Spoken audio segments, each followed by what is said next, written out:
इसके बाद कथा आती है कि एक दिन भगवान मैया की गोद में बैठे बैठे दूध पी रहे थे। पीत प्रायस्य जननी सातस्य रुचिरस्मितम।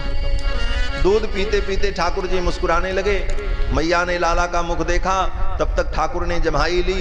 जब जम्हाई ली तो मैया ने क्या देखा कि लाल जी के मुख में अनंत अनंत ब्रह्मांड दिखाई पड़े। खम रोदशी ज्योतिरनीकमाशा। भगवान के मुख में ही सूर्य चंद्रमा नक्षत्र पृथ्वी सब दिखने लगा। मैया तो व्याकुल हो गई, मेरे लाला के मुख में पर्वत पहाड़ कहां से आ गया। सावीक्ष विश्वम राजन, सावीक्ष सहसा विश्वम राजन संजात वेपथु। भगवान के मुख में संपूर्ण ब्रह्मांड को देख करके यशोदा रानी थरथर कांपने लगी। सम्मील्य मृग सावाक्षी। यशोदा ने अपने नेत्रों को बंद कर लिया, और ज्यों ही बंद किया तो भगवान ने कहा जब मैया ने नेत्र बंद कर लिया तो हम भी अब पर्दा गिरा दें, सारी लीला बंद हो जाए। वो जितना लीला थी, मतलब वो ऐश्वर्य लीला, वो सब तिरोहित हो गई। इस प्रकार भगवान ने अपने मुख के अंदर अपनी मैया को संपूर्ण ब्रह्मांड का दर्शन कराया, विराट का दर्शन कराया। इसके बाद भगवान का नामकरण संस्कार होता है। श्री गर्ग जी महाराज को वसुदेव जी ने भेजा कि आप जाओ, जाकर के मेरे दोनों बालकों का नामकरण कर दो। गर्ग जी महाराज यदुकुल के पुरोहित हैं। गर्ग पुरोहितो राजन यदूनाम सुमहातपाह। ब्रजम जगाम नंदस्य वसुदेव प्रचोदिता। वसुदेव जी के द्वारा प्रेरित होकर नंद बाबा के यहाँ गर्ग जी आए, और गर्ग जी ने कहा कि वसुदेव जी के ज्येष्ठ पुत्र रोहिणी नंदन का मैं नामकरण करने आया हूं, इसी अवसर पर आपके बालक का भी नामकरण कर दूं। बोले ठीक है। फिर तो एकांत में पूजन की व्यवस्था हुई, और ये नामकरण संस्कार जो हुआ भगवान का, ये बहुत संक्षेप में हुआ। इसमें नंद बाबा ने कोई बहुत बड़ा फंक्शन नहीं किया, बहुत बड़ा उत्सव नहीं मनाया। कारण, और उत्सव में तो कोई कमजोरी नहीं होती थी महाराज, खूब धूम धड़ाका मचता था। लेकिन राम जी के ठाकुर के नामकरण में नंद बाबा ने कोई उत्सव नहीं मनाया, बहुत संक्षेप में। गाय की गौशाला में, वो भी चारों तरफ से बंद करके, पर्दा लगा करके, कोई जान न पावे, बड़े गोपनीय ढंग से नामकरण हुआ। क्यों? बोले नंद बाबा से गर्ग जी ने कहा देखो मैं यदुकुल का पुरोहित हूं, और मैं नामकरण करूंगा तो कंस को संदेह हो जाएगा, क्योंकि वसुदेव के कुल से कंस का विरोध है, और मैं उनका पुरोहित हूं, तो कहीं ये बात फैल गई तो कंस के मन में संदेह होगा, इसलिए कोई जानने न पावे, चुपचाप नामकरण हो जाए। इसीलिए नंद बाबा ने किसी को बुलाया ही नहीं। एकांत में नामकरण संस्कार हुआ, और गुरुजी ने नामकरण कर दिया। रोहिणी नंदन को गोद में लिया और कहा नंद बाबा, ये रोहिणी का पुत्र जो है इसका नाम राम होगा। अयम ही रोहिणी पुत्रो रमयन सुहृदो गुणैः आख्यास्यते राम इति बलाधिक्यात् बलम विदुः। इसका नाम राम होगा, और ये अत्यंत बलिशाली होगा, इसलिए इसको लोग बल कहेंगे। इनका एक नाम बल होगा, एक नाम राम होगा। वास्तव में ये दो नाम हैं, राम एक नाम, बल एक नाम। दोनों को बुला मिला करके लोग बलराम कहते हैं। लेकिन जहां तक यहां सब बैठे हुए हैं विद्वान लोग, आप भी पारायण करते हैं, जहां तक मुझे स्मरण है कि श्रीमद् भागवत महापुराण में कहीं भी रोहिणी नंदन का नाम आया तो बल आया चाहे राम आया, बलराम नहीं आया। बलराम सब कहते हैं, लेकिन कहीं बल कहीं राम, रामेण बलेन। लेकिन दोनों मिला करके नाम जो हम लोग प्रयोग करते हैं, बलराम बलराम, ऐसा नाम है? बलभद्र आया, जैसे रामभद्र वैसे बलभद्र। बलराम की बात में कर रहा। तो रामभद्र, भद्र, भद्र शब्द राम के साथ ही जुड़ करके शोभा को प्राप्त होता है। ये राम शब्द के साथ भद्र का बड़ा अद्भुत संबंध है, इसीलिए रामभद्र। और जब कृष्ण अवतार में इनका नाम राम पड़ा, इसीलिए वो भद्र शब्द वहां भी जुड़ा। तो राम के साथ भद्र जुड़ जाए तो कहीं लोग ये न समझ लें कि त्रेता वाले राम जी राम भद्र, तो इसीलिए भद्र को बल के बगल जोड़ा गया, बलभद्र। ये कारण है। भद्र शब्द केवल राम जी के साथ जुड़ता है, कृष्ण भद्र कभी नहीं मिलेगा आपको, है? वामन भद्र, विष्णु भद्र कभी नहीं। भद्र तो भगवान है। भद्रम कर्णे विष्णु याम देवा। भगवान श्री राम का चरित्र ही सारे जगत का भद्र और मंगल करने वाला है, इसलिए भगवान श्री राम भद्र। तो भद्र शब्द तो राम जी के साथ ही जुड़ता है। तो बंधुओं, इनका नाम गुरु जी ने रखा बल, और कहा इनका एक नाम राम होगा। और फिर यशोदानंदन को गोद में लिया और कहा ये यशोदानंदन जो है इनका नाम कृष्ण होगा, इनका एक नाम वासुदेव भी होगा। नंद बाबा ने कहा वासुदेव नाम क्यों होगा? तो गर्ग जी ने कहा कि प्रागयम वसुदेवस्य क्वचित जातस्तवात्मजः। गर्ग जी ने कहा ये आपका बेटा कभी वसुदेव जी का बेटा था। प्राग अयम, पहले ये बालक, वसुदेवस्य क्वचित जातस्तवात्मजः, ये आपका बेटा कभी वसुदेव जी का बेटा बना था। अरे कभी नहीं, अभी ही है। लेकिन ये बात अब गर्ग जी कैसे स्पष्ट करें, इसलिए उसको घुमा करके कहते हैं कि आपका बेटा कभी वसुदेव जी का बेटा बना था, इसलिए इसका नाम वासुदेव होगा। वासुदेव इति श्रीमान अभिज्ञा संप्रचक्षते। बुद्धिमान लोग, अभिज्ञ लोग, ज्ञानी लोग इसको वासुदेव। अब यहां पर एक बात कह करके आगे बढ़े कि भगवान वसुदेव जी के पुत्र हैं, इसलिए इनका नाम वासुदेव है। यह भी एक कारण है, लेकिन वासुदेव नाम भगवान का सनातन नाम है। ऐसा नहीं है कि भगवान वसुदेव जी के पुत्र बने तभी वासुदेव कहलाए, उसके पहले भी भगवान का नाम वासुदेव है। सतयुग में श्री ध्रुव जी महाराज ने ओम नमो भगवते वासुदेवाय इसी मंत्र का जप किया। वासुदेव नाम भगवान का सनातन नाम है। स्वयंभू मनु और शत्रुपा ने इसी नैमिषारण्य में रहकर द्वादशाक्षर मंत्र ओम नमो भगवते वासुदेवाय का जप किया और उन्हें भगवान का दर्शन दिया। तो वासुदेव का अर्थ क्या है? वासुदेव का अर्थ जो कण कण में वास करते हैं उनका नाम वासुदेव। वासनाद वासुदेव वासितम भुवनत्रयम, जो तीनों लोकों में वास करते हैं, कण कण में जिनका वास है, इसलिए इनका नाम वासुदेव है।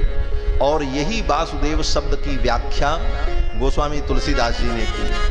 भगत बचन प्रभु कृपा निधाना, भगत बचन प्रभु कृपा निधाना, विश्ववास प्रगटे भगवान, विश्ववास प्रगटे भगवान, भगत बचन प्रभु कृपा निधाना, भगत बचन प्रभु कृपा निधाना, भगत बचन प्रभु कृपा निधाना, भगत बचन प्रभु कृपा निधाना। मनु शत्रुपा के सामने जब भगवान प्रकट हुए तो ओम नमो भगवते वासुदेवाय इसी मंत्र का अनुष्ठान करने के परिणाम स्वरूप भगवान प्रकट हुए, वासुदेव भगवान। तो वासुदेव शब्द की व्याख्या कर रहे हैं गोस्वामी जी कि भगत बचल प्रभु कृपा निधाना, और कौन प्रकट हुए? बोले विश्ववास प्रगटे भगवान, वासनाद वासुदेवस्य वासितम भुवनत्रयम्। तो नंद बाबा के समक्ष गर्ग जी ने कहा इनका नाम वासुदेव होगा, और वैसे तो इनके बहुत नाम हैं। बहूनि संति नामानि रूपाणि च सुतस्यते। अब तो नामकरण संस्कार हो गया। मैया ने कहा नंद बाबा से, बाबा गुरुजी ने छोरों का क्या नाम रखा? तो नंद बाबा ने कहा कि ये बड़ा वाला जो छोरा है ना, इसका नाम गुरुजी ने बल रखा, बल और राम रखा। तो मैया ने कहा इतना बड़ा नाम मैं कैसे बुलाऊंगी? बोले तब? तो मैया ने कहा मैं अपना नाम रख लूंगी। तो क्या रखोगी? तो यशोदा ने कहा इसको तो मैं कहूंगी बलुआ। अच्छा, और ये मेरे नटखट का नाम गुरुजी ने क्या रखा? तो नंद बाबा ने कहा इसका नाम तो गुरुजी ने कृष्ण रखा है। मैया ने अपना सिर पकड़ लिया, मुंह टेढ़ा किया, ऐसा नाम इतना कठिन मैं कैसे बोल पाऊं? कृष्ण कहने में तो मुंह टेढ़ा हो जाता है। भीतर से यहां से शक्ति लगानी पड़ती है, नाभि के पास से कृष्ण, तब निकले, वो भी शुद्ध निकले इसकी कोई गारंटी नहीं। कृष्ण नाम इतना कठिन। मैं कभी कभी कथाओं में कहता हूं, इसी भारतवर्ष में बहुत ऐसे प्रांत हैं जिस प्रांत के रहने वाले लोग कृष्ण शब्द का शुद्ध उच्चारण नहीं कर पाते। यहीं से आगे चले जाओ गुजरात में और महाराष्ट्र में, तो वहां के लोग कृष्ण नहीं कहते, कहते हैं कृष्ण। कीर्तन करेंगे तो कहेंगे हरे कृष्ण कृष्ण कृष्ण हरे हरे, हरे राम राम राम हरे हरे। आप सुनना कल। तो कृष्ण भगवान का नाम भी बड़ा टेढ़ा है, बोलने में भी बड़ा कठिन, और कृष्ण भगवान का काम भी बड़ा टेढ़ा है, और कृष्ण भगवान भी बड़े टेढ़े हैं। ये कभी सीधे रहते ही नहीं, जहां देखो वहां टेढ़े ही मिलेंगे। इसीलिए इनका एक नाम क्या है, कृष्ण भगवान के अनेक नामों में, कल कृष्ण जन्म के अवसर पर भगवान की जब अर्चना हो रही थी यहीं व्यासपीठ पर, भगवान के एक एक नामों से, कृष्णाय नमः, वासुदेवाय नमः, कमलानाथाय नमः, तो भगवान के 108 नाम में एक नाम है त्रिभंग ललिताकृतये नमः। भगवान का एक नाम है त्रिभंग ललिताकृति। 3 जगह से जिनकी आकृति भंग है, भंग माने टेढ़ी, भगवान खड़े होते हैं तो 3 जगह से टेढ़े, पैर इधर, कमर इधर और सिर फिर इधर, 3 जगह से टेढ़े ही रहते महाराज, सीधे रहते नहीं। ये टेढ़े क्यों हो गए? कन्हैया ने सोचा हम पिछले बार राम बने थे तो बड़े सीधे थे, राम जी बड़े सीधे, तो सीधे का सब नाजायज फायदा उठाता है, जो पाया वही राम जी का नाजायज फायदा उठाया। हाँ, तो राम जी ने सोचा ये सीधा बनने में बड़ा गड़बड़, और टेढ़े रहेंगे तो कोई नहीं बोलेगा। और एक कारण और, भगवान ने सोचा टेढ़े रहेंगे तो एक फायदा होगा, कोई भक्त मुझे अपने हृदय में अगर उतार लेगा तो फिर वो मुझे चाह करके भी निकाल नहीं पाएगा। क्यों बोले, कोई टेढ़ी वस्तु अगर किसी के हृदय में चली जाए तो फिर निकलना बड़ा मुश्किल होता है, अटक जाती है। ठाकुर ने सोचा हम टेढ़े ही रहेंगे तो ज्यादा अच्छा है, सीधे रहने पर फायदा नहीं, इसलिए कृष्णावतार में ठाकुर टेढ़े हो गए। और इनका नाम टेढ़ा, इनकी लीला टेढ़ी, इनकी आकृति टेढ़ी, लेकिन बड़ी अद्भुत बात कि इनके हाथ में जो है वो एकदम सीधा है। बोले क्या है? बोले बंशी, बंशी एकदम सीधी रहती। और हमारे राम जी सीधे, उनका नाम सीधा, उनकी लीला सीधी साधी, लेकिन उनके हाथ में जो है वो टेढ़ा है धनुष, वो सीधा नहीं, और उसको पकड़ करके रखते हैं। बाण जो सीधा है उसको तो भेज देते, बोले तुम जाओ काम करो, लेकिन टेढ़े धनुष को पकड़े रहते हैं, छोड़ते नहीं राम जी। राम जी जानते हैं जो सीधा है उसका तो कहीं भी गुजारा हो जाएगा, लेकिन टेढ़े का गुजारा कहीं नहीं होगा। टेढ़ा तो राम जी के शरण में गुजारा पाएगा, इसलिए भगवान ने कहा तुम यहीं रहो, कहीं जाओगे तो लात जूता खाओगे, इससे अच्छा तुम यहीं रहो। सीधा आदमी, अच्छा आदमी, सज्जन आदमी दुनिया में कहीं रहे वो रह लेगा, लेकिन टेढ़े का कहीं गुजारा नहीं। टेढ़े का गुजारा भी ठाकुर के चरणों में हो जाता है। संतों के भाव हैं। महाराज गुरुजी ने नामकरण किया, यशोदा रानी ने कहा ये टेढ़ा नाम कृष्ण मैं तो बोल नहीं पाऊंगी। बोले तब? तो मैया ने कहा मैं अपने छोरे का नाम रख लूंगी। तो नंद बाबा ने कहा क्या रखोगी? तो यशोदा ने कहा इसको मैं कनुआ कहूंगी। तो यशोदा जी जीवन भर कनुआ ही कहती थी। कनुआ कही कही बोलत मैया, परम मुदित मन लेत भलैया। कनुआ कही कही बोलत मैया, परम मुदित मन लेत भलैया। परम मुदित मन लेत भलैया, परम मुदित मन लेत भलैया। मैया ने कहा हम तो यही कहूंगी कनुआ। परमानंद हुआ, नामकरण संस्कार संपन्न हुआ। इसके बाद कथा आती है कि भगवान जब और बड़े हुए तो बकैयां बकैयां चलने लगे। कैसे चलते हैं? सुखदेव जी महाराज कहते हैं कि जानुभ्याम सह पाणिभ्याम रिंगमाणौ। जानुभ्याम सह पाणिभ्याम, जानु माने घुटना, घुटने को जमीन पर टिकाकर और हाथ को आगे जमीन पर रखकर जानुभ्याम सह पाणिभ्याम रिंगमाणौ सरकने लगे, चलना सीखने लगे। इसी को हमारी अवधी भाषा में, अवध प्रांत में कहते हैं बकैया बकैया चलना। और राम जी भगवान श्री कृष्ण जब बकैया बकैया चलते हैं तो माताएं देख करके आनंदित होती हैं। श्याम जी की बारी उमरे लरे कैया, बड़ा नीक लागे पलनवा की दैया, बड़ा नीक लागे पलनवा की दैया, बड़ा नीक लागे पलनवा की दैया, बड़ा नीक लागे। चले शंभु भोला, नंदी पे चढ़ के चले शिव जी भोला, नंदी पे चढ़ के चले शिव जी भोला, नंदी पे चढ़ के चले शिव जी भोला। गौरा जी का संग में चला माता डोला, गौरा जी का संग में चला माता डोला। आठो जाम मिलन पड़े, आठो जाम मिलन पड़े, प्रभु जी की पैया, बड़ा नीक लागे पलनवा की दैया, बड़ा नीक लागे पलनवा की दैया, बड़ा नीक लागे।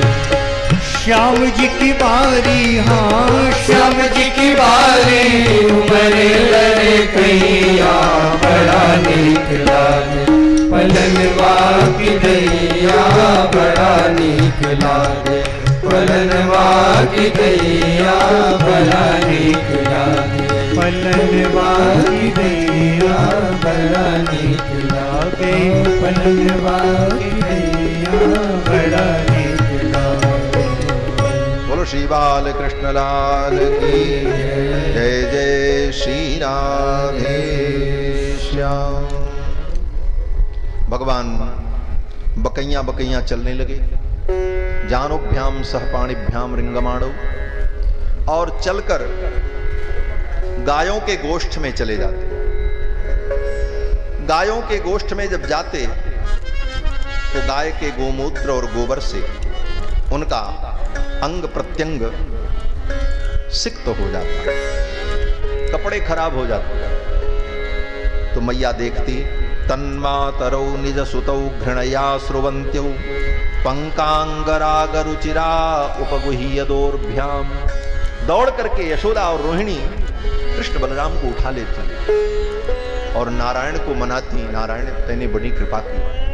कहीं गाय के पैर पड़ जाते, कोई गाय मार देती, पूंछ लग जाती तो मेरे लाला का क्या होता। ठाकुर को धन्यवाद देती हुई कृष्ण बलराम को हृदय से लगा लेती और ले जाकर के स्नान करावे, नूतन वस्त्र धारण करावे और ज्यों छोड़े और थोड़ी असावधान हो तब तक कृष्ण बलराम फिर गौशाला में पहुंच जाते। गायों से इतना प्रेम है कृष्ण।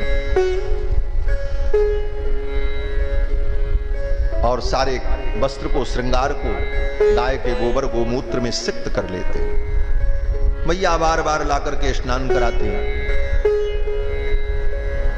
एक दिन तो मैया बड़ी दुखी हो गई और मैया ने ठाकुर को स्नान कराते हुए, कपड़ा बदलते हुए कहा, क्यों रे, मैं बार बार तुझे नहला धुला करके कपड़ा पहना करके तैयार करती हूं और तू जाकर के मिट्टी में, गंदगी में इन कपड़ों को खराब कर देता है। मिट्टी में लौटने की तेरी आदत पड़ गई। मैया यशोदा ने बड़े प्रेम से कहा, क्यों रे, लगता है तू पिछले जन्म का सूअर है। जैसे सूअर को मिट्टी में लौटने की आदत है, उसी प्रकार तू मिट्टी में लौट जाता है। पंकाभिषिक्त सकलम वयवम विलोक्य दामोदरम बदति कोपवशाद यशोदा। यशोदा कहती हैं कि त्वं सुकरोसि गत जन्मनि पूतनारे। अये पूतना के शत्रु, त्वं सुकरोसि गत जन्मनि, पिछले जन्म में सुअर थे क्या? तो ठाकुर जी मैया का मुख देख करके हंसने लगे। मैया समझ नहीं पाई, लेकिन भक्त जन समझ गए। संतों ने कहा भगवान कहना चाहते हैं, अरे मैया तू कैसे जान गई कि मैंने बराह अवतार धारण किया था? ये रहस्य तुझे कैसे पता चला? त्वं सुकरोसि गत जन्मनि पूतनारे इत्युक्त सस्मित मुखावतनो मुरारे। ऐसी विलक्षण लीला भगवान की ब्रज में होती है और भगवान उन ब्रजवासियों को परम आनंद प्रदान करते हैं। भगवान तो स्वयं आनंद है, प्रदान क्या करेंगे? अपने आप को ही उन्होंने ब्रजवासियों को दे डाला है। इसीलिए तो वेदव्यास जी कहते हैं यन मित्रम परमानंदम। भगवान किसी को परमानंद देते हैं, ये तो एक तथ्य है, लेकिन तथ्य क्या है? बोले भगवान ही परमानंद है, अपने आप को ही भगवान दे देते हैं। परमानंद भगवान से कोई भिन्न वस्तु होगी, हम किसी को रुपया दें, हम किसी को किताब दें, हम किसी को वस्तु दें, तो निश्चित रूप से वो वस्तु मुझसे भिन्न होगी। तो भगवान किसी को परमानंद दें तो परमानंद भगवान से कोई भिन्न वस्तु होगी? बोले ऐसी बात नहीं है, ये तो कहने का पक्ष है, कहने का व्यवहार है, और तथ्य तो यही है कि भगवान ही परमानंद हैं और ब्रजवासियों को वो भगवान मिल गए, यही परमानंद है। यन मित्रम परमानंदम। इसके बाद कथा आती है कि भगवान जब और बड़े हुए तो माखन चोरी करने लगे। भगवान की माखन चोरी लीला बड़ी प्रसिद्ध है। ब्रज के लोग भगवान की माखन चोरी लीला का बड़े विभिन्न विभिन्न प्रकार से अनुभव करते हैं। भगवान ने माखन चोरी किया, ब्रज में माखन चुरा करके खाते हैं। भगवान की लीला देखने के लिए भगवान के भक्त काकभुसुंड जी भी आते हैं।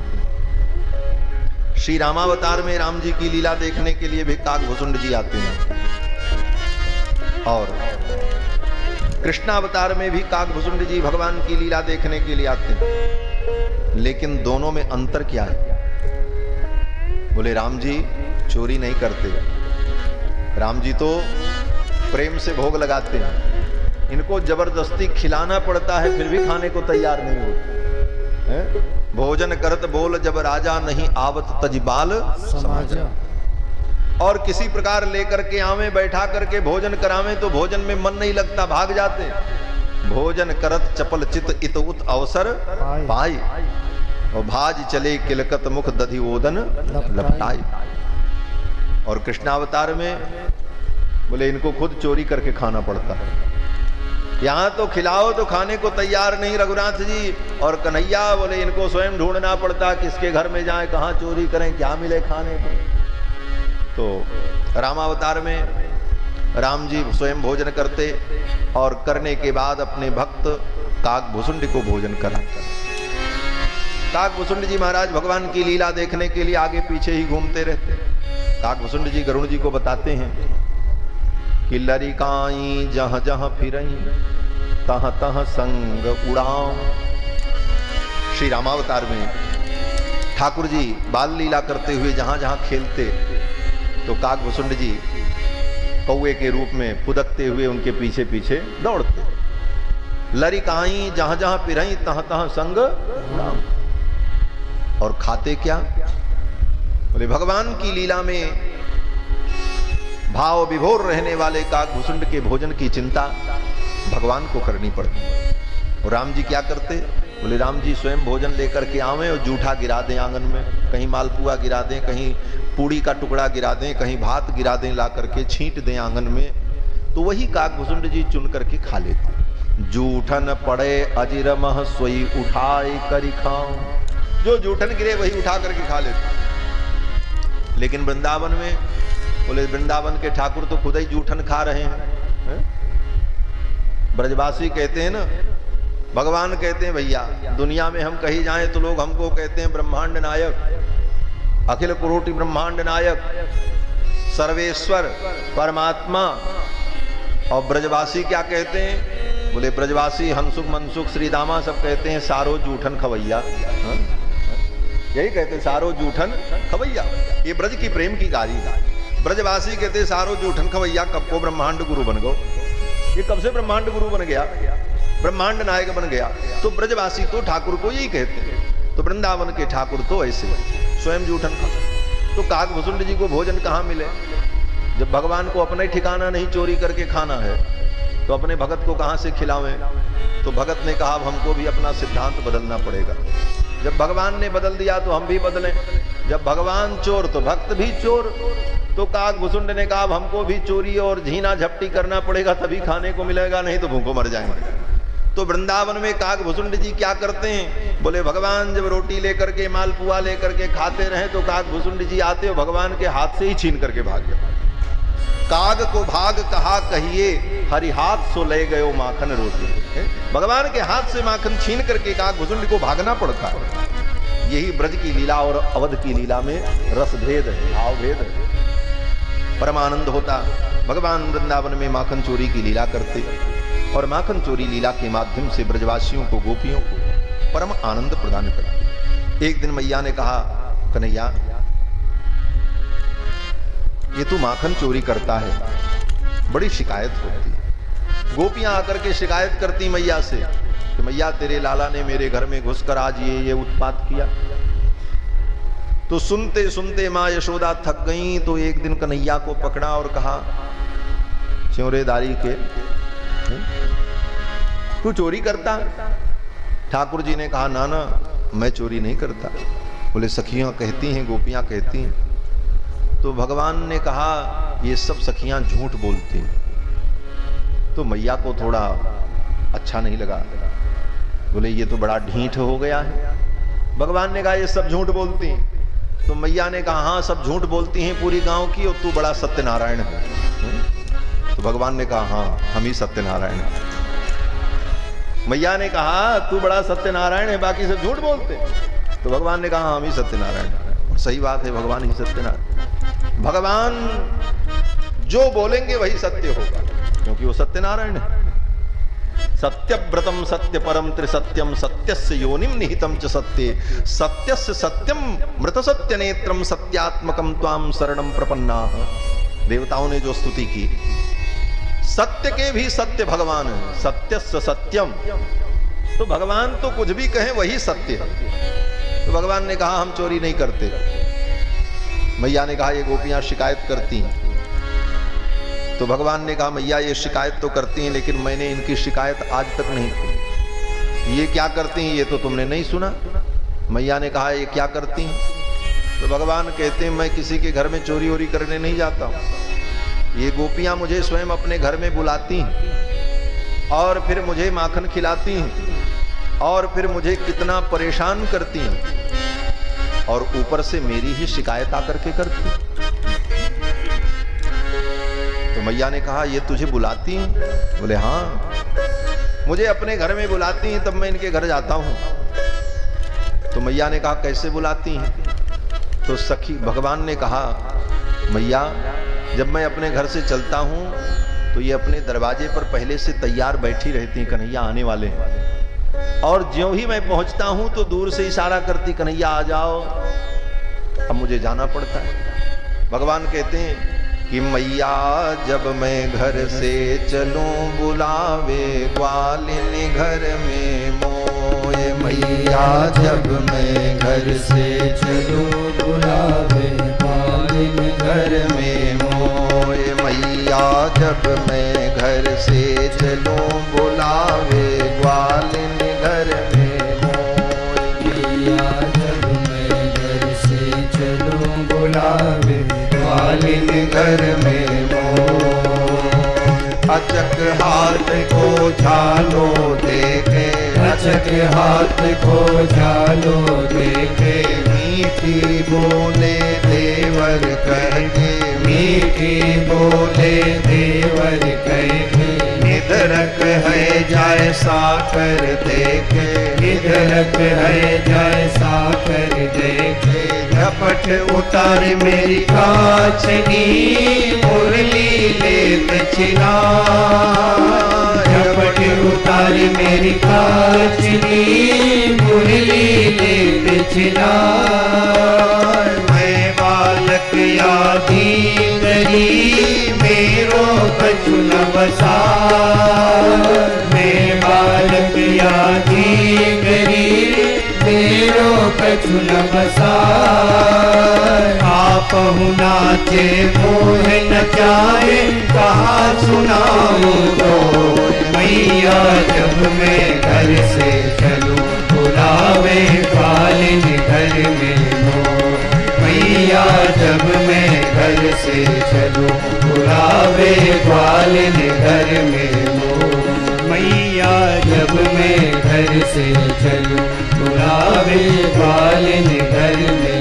हो एक दिना जे गोपी मैया एक दिना जे गोपी मैया मोते दुहाई आपन गैया मोसे दुहाई आपन गैया घर मटकी मोनी कट में गोरस की तत्काल घर मटकी मोनी कट में गोरस की तत्काल माखन घनो सुदूंगी चीटी बीनो लाल माखन घनो सुदूंगी चीटी बीनो लाल मैंने या की चीटी बीनी यानित गई सो मैया जब मैं घर से चलूं बुलावे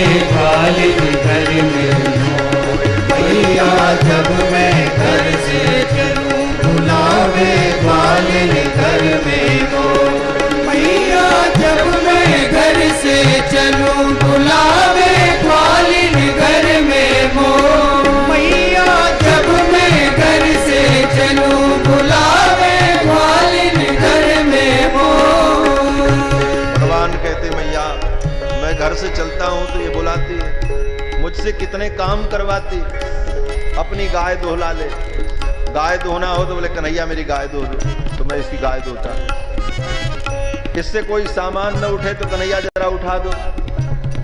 एक बार की बात मैया मैं बताऊं, ये गोबर उठा रही थी, भगवान तो अपनी स्टाइल में बोलते हैं ना। ठाकुर जी ने कहा मैया ये गोबर उठा रही थी और गोबर की टोकरी में इतना गोबर की इससे उठा ही नहीं, तो हमसे कहती कन्हैया उठा दो। हमने कहा इसके बदले में क्या दोगी? तो गोपी ने कहा एक बार उठाओगे तो इतना माखन दूंगी। तो हमने कहा चलो भाई माखन खाने को मिलेगा, उठा देते हैं। तो एक बार उठवाया, दो बार उठवाया, हमको तो गिनती आती नहीं, हम गिन पावे नहीं कई बार टोकरी उठाए। तो हमने कहा भाई ऐसा करो कि हमको गिनती नहीं आती, कितने बार हमने टोकरी उठाई है उतना हिस्सा माखन लेंगे। तो गोपी ने कहा जब तुमको गिनती ही नहीं आती तो कैसे तुम समझ पाओगे कि कितनी बार टोकरी उठाई? तो भगवान ने गोपी से कहा कोई उपाय कर दे। तो गोपी ने कहा एक काम करो कन्हैया, जय बार तुम गोबर की टोकरी उठाओगे तय बार गोबर का टीका तुम्हारे गाल पे हम लगा देंगे, वही प्रमाण रहेगा कि इतने बार तुमने टोकरी उठाई है तो उतने माखन तुमको हम देंगे। भगवान भक्त वत्सल लीला करते हैं, गोपियां गोबर की टोकरी उठवावें ठाकुर से और फिर उनके गाल में गोबर लगा दें और ठाकुर जी गोबर लगाए खड़े। गोमय मंडित भाल कपोलम, एक दो नहीं 20 टोकरी उठाई और सब पूरा मुंह गोबर से टीक दिया गोपी। ऐसी लीला ठाकुर की। भगवान कहते मैया ये गोपियां मुझसे कितना काम कराती, ऊपर से मुझे कितनी धौंस देती हैं। बोले क्या हुआ बेटा? ठाकुर जी ने कहा मैया एक दिन की बात, एक दिनापन घट पे मैया, एक दिनापन घट पे मैया, मैं बैठो कदम की छैया, मैं बैठो कदम की छैया, ढिंग बैठो बल दाऊ मेरो भैया, ढिंग बैठो बल दाऊ मेरो भैया, जे आई वो निकट मेरे पिटोया को पाओ, ये आई वो निकट में टोया को पाओ, मेरे गोहन पर गई धक्का दीनों श्याम, मेरे गोहन पर गई धक्का दीनों श्याम, तेरे गुल चाकाल लाल की में ठाड़ो रहो, मैया जब मैं घर से चलूं बुलावे कालिन घर में नो, मैया जब मैं घर से चलूं बुलावे कालिन घर में नो, मैया जब मैं घर से चलूं बुलावे कालिन घर में नो, मैया जब मैं घर से चलूं बुलावे कालिन घर में नो। इस प्रकार भगवान बड़ी अद्भुत बाल लीलाएं करते हैं। गोपियां आकर के शिकायत करती, मैया कहती कन्हैया ये माखन चोरी छोड़ दे, रे माखन की चोरी छोड़ सांवरे मैं समझाऊं तो ठाकुर जी कहते मैया या चोरी मैं नहीं छोड़ू मैया, होनी हो सो होए, जो होना हो जाए, चोरी तो छूटने वाली नहीं। या चोरी मैं नहीं छोड़ू मैया, होनी हो सो होए, सूर श्याम जसुदा के आगे दियो सांवरो रोए। ठाकुर रो पड़े। ठाकुर ने कहा ये चोरी तो मैं छोड़ नहीं सकता, यही तो मेरी पहचान है। चौराग्रगण्यम पुरुषम नमामि। बड़े बड़े विद्वानों के द्वारा, इन्हीं शब्दों के द्वारा स्तुत्य हैं भगवान, इसलिए भगवान कहते ये काम तो हम नहीं छोड़ सकते, ये तो हमारा परम धर्म है। तो महाराज भगवान ने बड़ी अद्भुत अद्भुत लीलाएं की। ब्रज में भगवान की लीला बड़ी रसिक मधुर लीला। कभी भगवान गोपी बन जाए, कभी राधा जी का ही वेश बना करके राधा जी को ही छल देते। एक दिन तो क्या हुआ, महाराज भगवान पहुंचे और राधा जी को ऐसा धोखा दिया। भगवान श्याम सुंदर ने क्या किया, बोले राधा जी का ही वेश बना लिया और राधा का वेश बना करके आए और आकर के मैया यशोदा से कहा मैया तेरे लाला ने मुझे ऐसे ऐसे परेशान किया। अब मैया तो बड़ी नाराज हो गई, आने दो आज कन्हैया को। और उधर से राधा जी जब तक शिकायत करने के लिए आवे तो राधा को ही कृष्ण समझकर यशोदा रानी ने राधा को ही डांटना शुरू कर दिया। तब तक भगवान धीरे से गूंठा दिखा करके चले गए। ऐसी ऐसी लीलाएं भगवान की, बड़ी मधुर लीलाएं। कभी भगवान गुदनारी बन करके आ जाते हैं। एक दिन तो भगवान सोचे कि चलो आज गोपियों को छकाते हैं, और गोपियों को छकाने के लिए भगवान गुदनारी लीला करने के लिए गुदनारी बनकर के गुदना गोदने के लिए चल पड़े। और वैसा ही श्रृंगार किया, झोली रखी पास में और गांव में जाकर के कहने लगे अरे सखियों गुदना गुदवा लो। गुदना गुदवा लो गुइया नई नई चाल के, गुदना गुदवा लो गुइया नई नई चाल के, गुदना गुदवा लो गुइया नई नई चाल के, गुदना गुदवा लो गुइया नई नई चाल के। गुदो गुदनारी गुइया गुदना संभाल के, गुदो गुदनारी गुइया गुदना संभाल के, गुदना गुदवा लो गुइया नई नई चाल के, गुदना गुदवा लो गुइया नई नई चाल के।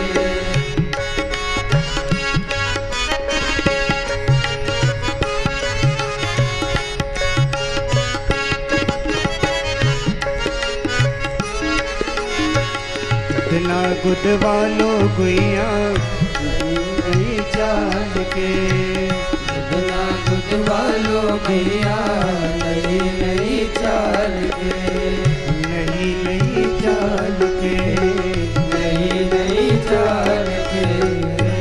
भगवान कभी गुदना गुदनारी बनकर गुदना गोदने के लिए जाते, कभी होली के रसिया बन करके पहुंच जाते। एक दिन भगवान होली के अवसर पर रसिया बनकर के पहुंचे तो भगवान गोपियों को संकेत करते हुए कहते हैं, खातिर कर ले नई गुजरिया रसिया आयो तेरे द्वार। ये रसिया तेरे नित्य न आवे, प्रेम होए तो दर्शन पावे।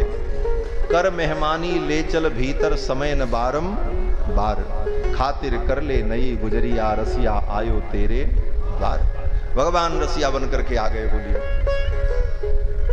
और कहते क्या है भगवान, देख सखी ये रसिया कभी कभी दर्शन देता है, तो ऐसे रसिया का सम्मान करो, मेहमानी करो। बोले कैसे? तो भगवान कहते हैं कि हृदय की चौकी करके हेली और प्रेम को चंदन घिस अलबेली। हृदय की चौकी करके हेली, प्रेम को चंदन घिस अलबेली। और दीक्षा ले बन जइयो चेली। पुतरिन पलंग बिछाय पलक की कर ले बंद किवार। खातिर कर ले नई गुजरिया रसिया आयो तेरे। ये रसिया तेरे नित्य न आवे, प्रेम होए तो दर्शन पावे। कर मेहमानी ले चल भीतर समय न बार बार। खातिर कर ले नई गुजरिया रसिया आयो तेरे द्वार। सास ननद की डर पर हरियो, 16 कर 32 पहिरियो। रीझ जाए जब रसिया तो पर है जइयो बलिहार। खातिर कर ले नई गुजरिया रसिया आयो तेरे द्वार। भगवान कहते हैं, जमुना पार उतर चल गोरी। मो संग खेलो नितपत होरी। श्याम रंग चढ़ जाए जादिना है जाए बेड़ा पार। खातिर कर ले नई गुजरिया रसिया आयो तेरे द्वार। ऐसी भगवान की बड़ी मधुर ललित लीलाएं ब्रज में होती हैं। उन ब्रज की मधुर लीलाओं को देखने के लिए ब्रह्मादिक देवता भी तरसते हैं। आगे वर्णन आता है कि भगवान ने मिट्टी खाई और मिट्टी खाने के प्रसंग में भगवान ने अपनी मां को अपने मुख के अंदर संपूर्ण ब्रह्मांड का दर्शन करा दिया। सखाओं ने आकर के कहा, मैया तेरे लाला ने माटी खाई जसोदा सुन माई। मैया ने कहा, कितनी मिट्टी खाई? तो भगवान के सब सखा भी बड़े अद्भुत अद्भुत, हंसुक मनसुक सुबल सुदामा रेंदा पेंदा झरा झपटुआ, सब प्रकार के सखा। तो जो सबसे छोटा वाला था वो आया और उसने आकर के कहा, मैया तेरे लाला ने माटी खाई जसोदा सुनमाई। इतनो बड़ो माटी को ढेलो यानी गटक गटक गटकाई। इतना बड़ा ढेला खा गया। मैया ने सोचा इतना कहाँ खाएगा कन्हैया, थोड़ा खाया होगा, ये तो बच्चे हैं। फिर भी मिट्टी खाना, पेट में कीड़े पड़ जाएंगे, बीमारी हो जाएगी। मैया ने कन्हैया को पकड़ा और कहा, क्यों रे तूने मिट्टी खाई? तो ठाकुर जी ने कहा, मैंने मिट्टी नहीं खाई। सागृहीत्वा करे कृष्णम उपालभ्य हितैषिणी। हितैषिणी यशोदा ने कन्हैया को पकड़ा और कहा, क्यों रे तेने मिट्टी खाई? ठाकुर जी कहते हैं, नहीं मैंने मिट्टी नहीं खाई। तो भगवान ने कहा, मैया ने कहा कि बदंति तावका हेते, ये तुम्हारे जो सखा हैं ये कह रहे हैं तुमने मिट्टी खाई। और सखा ही नहीं, कुमारस्ते ग्रजोप्ययम, और तुम्हारे अग्रज बलराम जो हैं ये भी कह रहे हैं तुमने मिट्टी खाई। तो भगवान ने कहा, ना हम भक्षितवान अम्ब, हे अम्ब मैंने मिट्टी नहीं खाई। बोले ये सब कह रहे हैं? तो भगवान ने कहा, सर्वे मिथ्याभिशंसिनः, ये सब झूठ बोल रहे हैं, ये सब झूठों के सरदार हैं। तो मैया ने कहा, अगर तेरी बात सत्य है तो तू अपना मुंह मुझे दिखा। तो भगवान ने कहा, ले देख ले। ठाकुर ने अपना मुख खोल करके मैया को जब दिखाया तो मैया ने देखा भगवान के मुख में संपूर्ण ब्रह्मांड दिखाई पड़ने लगा। सा तत्र ददिशे विश्वम जगत स्नातुम चखम दिशा। 10 दिशाएं ब्रह्मांड, सूर्य चंद्रमा सब भगवान के मुख। इस लीला का मतलब क्या है? हमारे पूज्य स्वामी जी महाराज बड़ा अद्भुत भाव कहते थे कि भाई मिट्टी खाई और मैया ने कहा दिखाओ, तो भगवान ऐसा भी कर सकते थे, मुंह दिखा देते, उसमें मिट्टी न दिखती, बस काम खत्म था। तो उसमें सूर्य चंद्रमा और पहाड़ पर्वत दिखाने का औचित्य क्या था? तो पूज्य स्वामी जी महाराज कहते कि भगवान ये कहना चाहते हैं, अपनी वाणी को सत्य सिद्ध करना चाहते। भगवान ने यही कहा कि मैंने मिट्टी नहीं खाई। तो मैया ने सत्य की बात कह दी कि अगर तुम्हारी बात सत्य है तो मुंह दिखाओ। तो भगवान ने कहा, सत्य को सिद्ध करने का कई तरीका होता है। तो भगवान ये कहना चाहते हैं कि देखो मैया, जब कोई वस्तु बाहर से खाई जाए तो उसको खाना कहते हैं, कोई वस्तु बाहर से पी जाए तो उसको पीना कहते हैं। मैया ने कहा तो भगवान ने कहा मैया तू पानी पी रही है और मेरी बात सुन रही है, इसीलिए तुझे समझ में नहीं आ रहा। मैया ने कहा अरे तू कौन सी कहानी सुना रहा हमको, मैं पानी कहाँ पी रही हूँ, मैं तो तुझसे बात कर रही हूँ। तो भगवान ने कहा कि मैया ये बता, मुख में भीतर पानी निकलता है कि नहीं निकलता? अगर पानी न निकले तो मुंह सूख जाएगा, गला सूख जाएगा। भीतर में पानी निकलता और व्यक्ति उसको घोंटता रहता, गला उससे सिक्त रहता है, भीगा रहता है। तो मैया ने कहा अरे वो पानी तो सब पीता है, भीतर का पानी भीतर पिए तो उसको पीना नहीं कहते। मैया ने कहा बोले बाहर से पिए तो उसको पीना कहते हैं, बाहर से खाए तो उसको खाना कहते हैं। भीतर का पानी हर व्यक्ति अपने मुख के अंदर पीता ही रहता है तो उसको पीना नहीं कहते। तो भगवान ने कहा यही तो मैं भी कह रहा हूं मैया, भीतर की मिट्टी अगर भीतर में ही खा ले तो उसको खाना नहीं कहते, क्योंकि ये सब मिट्टी पहले से ही मेरे भीतर विद्यमान है। यही भगवान कहना चाहते थे। यदि सत्य गिरस्तर ही समक्षम पश्चिमे मुखम, तो भगवान ने कहा देख मैया, मैंने बाहर से कोई मिट्टी नहीं खाई है, सब मिट्टी पहले से ही मेरे मुख में विद्यमान है। संपूर्ण ब्रह्मांड को भगवान ने अपने मुख के अंदर दिखा दिया। सा तत्र ददृशे विश्वम जगत स्नातुम चखम दिशः। लेकिन भगवान की इस वेदांत लीला को, इस विशिष्ट लीला को मैया समझ नहीं पाई। मैया ने तो अपने नेत्रों को बंद कर लिया, भगवान ने तुरंत अपनी माया को अंतर्हित कर दिया। इसके बाद कथा आती है कि भगवान ने यमलार्जुन का उद्धार किया। एक दिन मैया यशोदा रानी दही मथ रही थी। बड़ी सुंदर झांकी का वर्णन किया है सुखदेव जी ने। यशोदा रानी दही मथ रही हैं। क्षौमंबा सपृथुकटि तटे बिभ्रति सूत्रनद्धम पुत्र स्नेह स्नुत कुच युगम जात कंपम च शुभ्रो रज्ज्वाकर सस्रम भुज चलत कंकणौ कुंडले च स्विन्नम वक्त्रम कबर बिगलन मालती निर्ममंथ।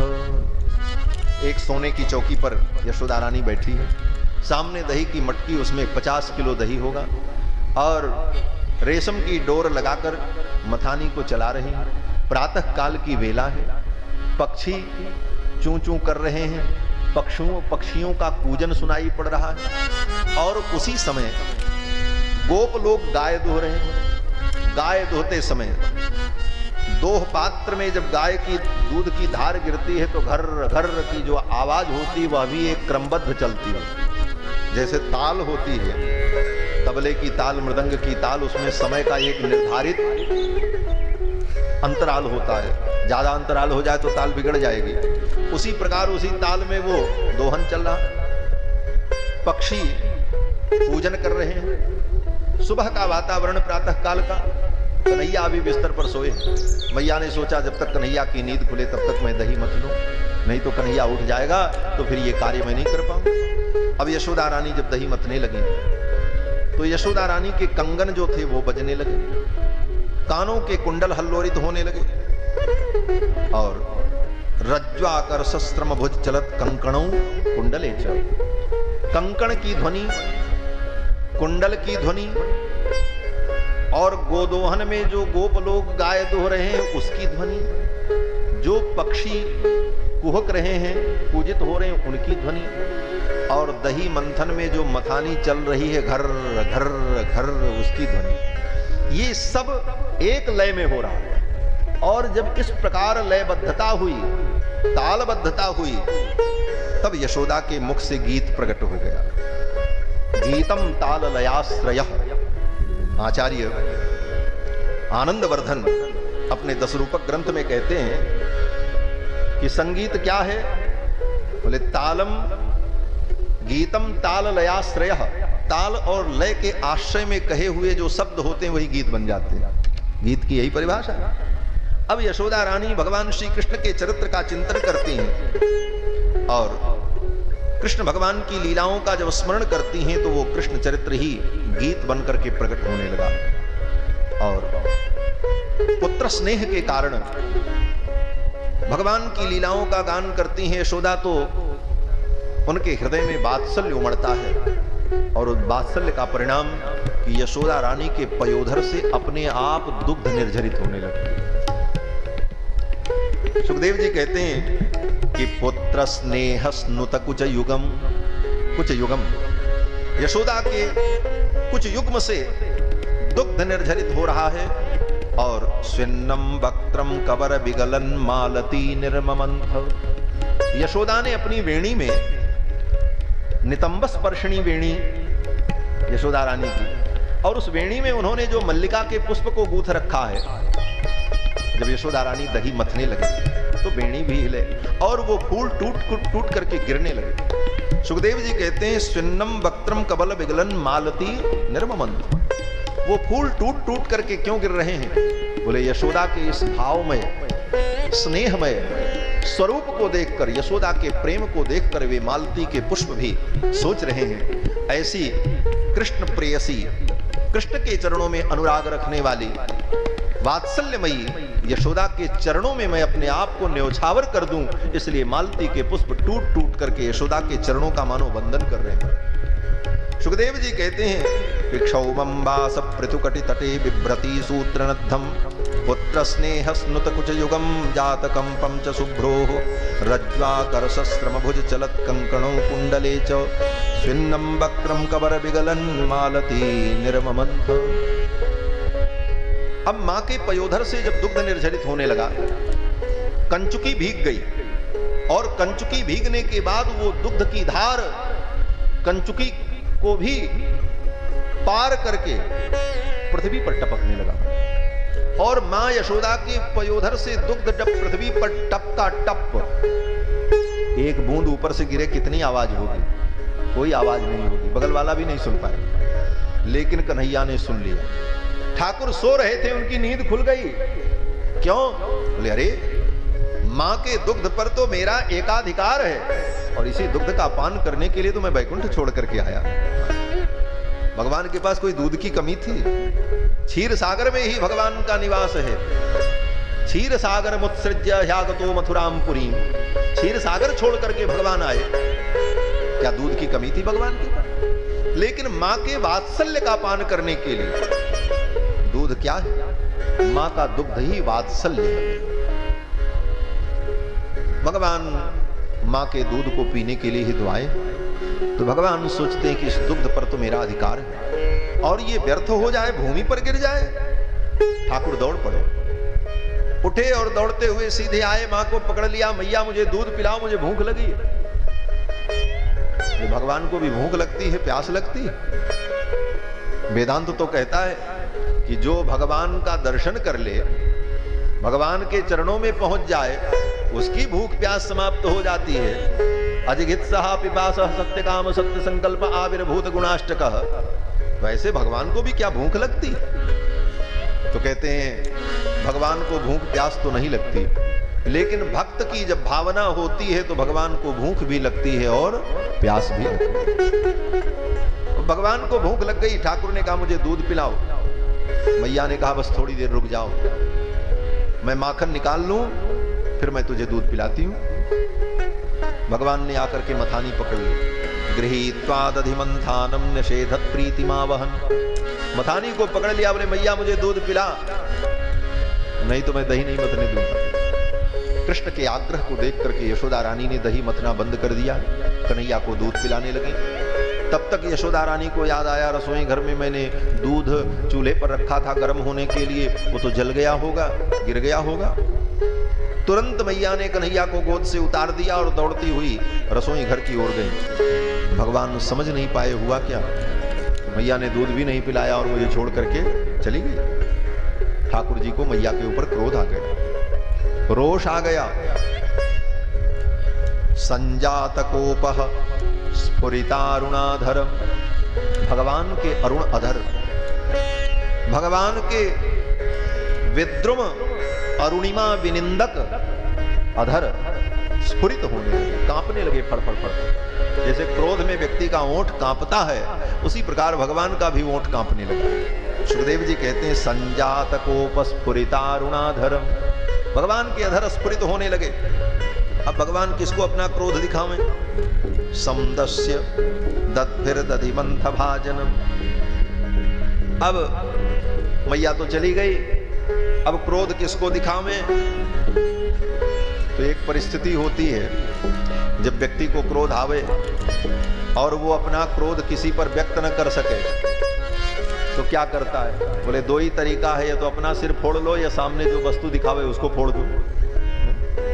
भाई क्रोध में दो ही परिस्थिति होती है, या तो उसका सिर फोड़ दो, सामने जो वस्तु हो व्यक्ति हो, या तो अपना सिर फोड़ दो। तो भगवान ने देखा अपना सिर फोड़ना तो ठीक नहीं, पागल लोग अपना सिर फोड़ते, बुद्धिमान है भगवान, बुद्धिमताम श्रेष्ठ हैं। तो ठाकुर जी ने सोचा अब क्या करें, वो सामने मटकी रखी थी, बस एक पत्थर उठाया और उसी मटकी पर मारा, मटकी फूट गई, सारा दही बिखर गया।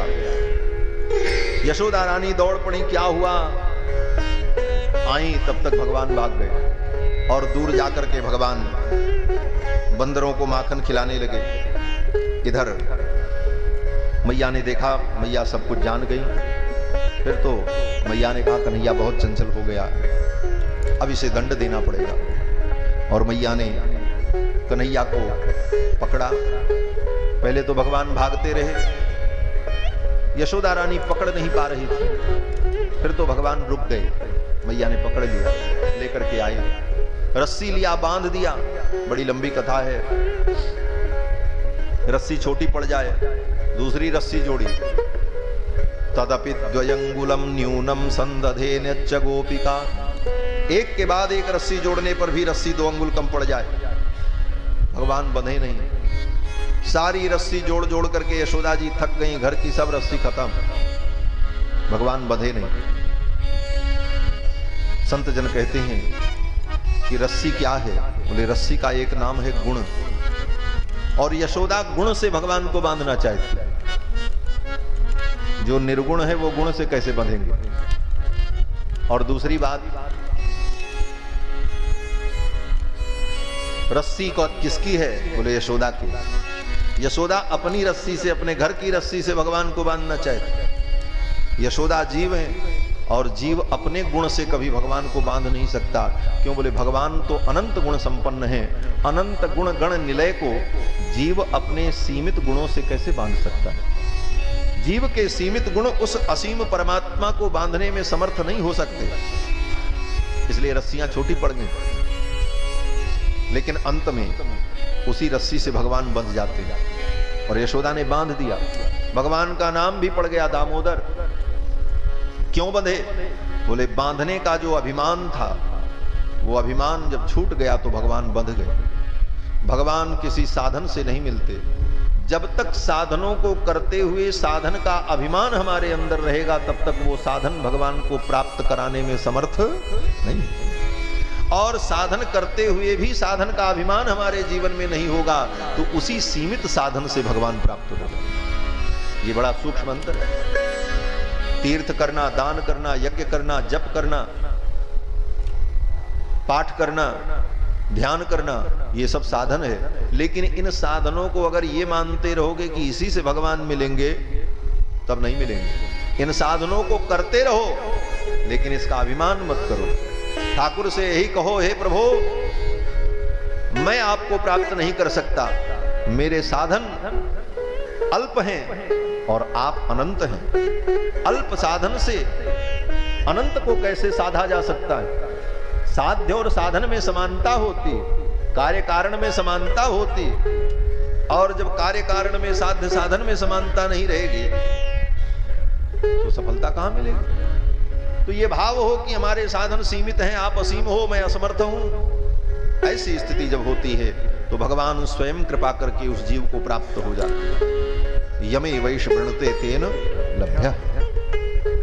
अंत में स्वयं भगवान बंधने को तैयार हो गए। मातुः परिश्रमम दृष्ट्वा, मां के श्रम को देखकर भगवान स्वयं बंध गए। यशोदा जी ने भगवान को बांध दिया, फिर उलूखल में बांध दिया। उलूखल में बांध दिया, चली गई घर का काम करने। भगवान ने कहा मैया अपना काम करे तो हम भी अपना काम करें। अब भगवान का काम क्या है? बोले परित्राणाय साधूनाम विनाशाय च दुष्कृताम। यही करने के लिए भगवान आए। संतों का परित्राण, भक्तों का उद्धार और दुष्टों का संहार, यही तो भगवान की लीला का प्रयोजन है। तो भगवान ने सोचा मैया अपना काम करें तो हम अपना काम करें, और भगवान भी अपना काम करने के लिए चल पड़े। उलूखल भी पीछे पीछे चल पड़ा, खड़खड़ खड़खड़, और द्वार पर पहुंचे। अर्जुन के जुड़वा वृक्ष थे, दोनों के बीच से भगवान पार हो गए। उलूखल आड़ा होकर के अटक गया। हंसुक मनसुक श्री दामा सब आ गए। सबने कहा कन्हैया खेलने चलो। भगवान ने कहा कैसे चले, उलूखल तो अटक गया। एक ने कहा शक्ति लगा के खींचो। भगवान ने पूरी शक्ति लगा करके खींची तो दोनों पेड़ जड़ से उखड़ करके गिर पड़े। उन वृक्षों के जड़ से दो दिव्य देवता प्रकट हुए। पुरा नारद सापेनो वृक्षताम प्रापितो मदात नलकूबर मणिग्रीवा विख्यातो श्रियान्वितो। कुबेर के पुत्र नलकूबर और मणिग्रीव देवर्षि नारद के शाप से वृक्ष योनि को प्राप्त हो गए थे। आज भगवान ने इनका उद्धार किया। दोनों ने भगवान की परिक्रमा की और परिक्रमा करके चले गए, स्वर्ग चले गए। इसके बाद कथा आती है कि भगवान ने फल विक्रयणी के ऊपर कृपा की। एक फल बेचने वाली आई, फल ले लो। भगवान दौड़ पड़े फल लेने के लिए। गए, बोले हमको फल दे दो। विक्रयणी ने कहा फोकट में नहीं मिलता, इसके बदले में कुछ दो। तो भगवान अपने घर में गए और एक मुट्ठी अनाज लेकर के आए। बोले इसे ले लो। और उन अनाज को भगवान ने जब उस फल विक्रयणी की टोकरी में डाला तो जितने अन्न के कण थे सब रत्न बन गए महाराज। और फल विक्रयणी की जन्म जन्मांतर की दरिद्रता दूर हो गई। फल विक्रयणी चली गई। इसके बाद कथा आती है कि इन सब घटनाओं के बाद नंद, उपनंद, धरानंद, नवनंद ने विचार किया कि अब गोकुल में रहना ठीक नहीं, यहाँ रोज उत्पात होता है, कहीं दूसरी जगह रहा जाए। और सबने निर्णय किया कि वृंदावन बहुत अच्छी जगह है, वहां चलते। वनम वृंदावनम नाम पशव्यम नवकाननम गोप गोपी गवाम सेव्यम पुण्याद्रिणी विरुधर। आकर के वृंदावन में सब बस गए। अब भगवान की वृंदावन लीला होती। वृंदावन में भगवान वत्सपाल बने, बछड़ों को चराने लगे। मैया ने कहा कन्हैया कब तक तू खेलेगा खाएगा, कुछ अपना धंधा पानी तो सीख, बड़े होकर के यही तुझे करना है, क्योंकि हम लोगों का यही पुश्तैनी धंधा है, हमारा खानदानी पेशा यही है, गाय पालना, गाय को चराना, दूध बेचना, दही बेचना, घी बेचना, यही हमारी रोजी रोटी है और तुमको भी यही करना, कुछ सीखो। भगवान ने कहा ठीक। तो मैया ने और नंद बाबा ने बछड़ा चराने की सेवा दी। अब कन्हैया बछड़ों को चराने लगे। सखाओं को लेकर के बछड़ा चराने गए और जंगल में कंस का भेजा हुआ बत्सासुर नाम का एक असुर आया। बछड़े का रूप बना करके वो आकर के बछड़ों के बीच में फुदकने लगा। भगवान ने बलदेव जी से कहा भैया ये तो कोई असुर है, दर्शयन बलदेवाय सनैर मुग्धैवासद। तो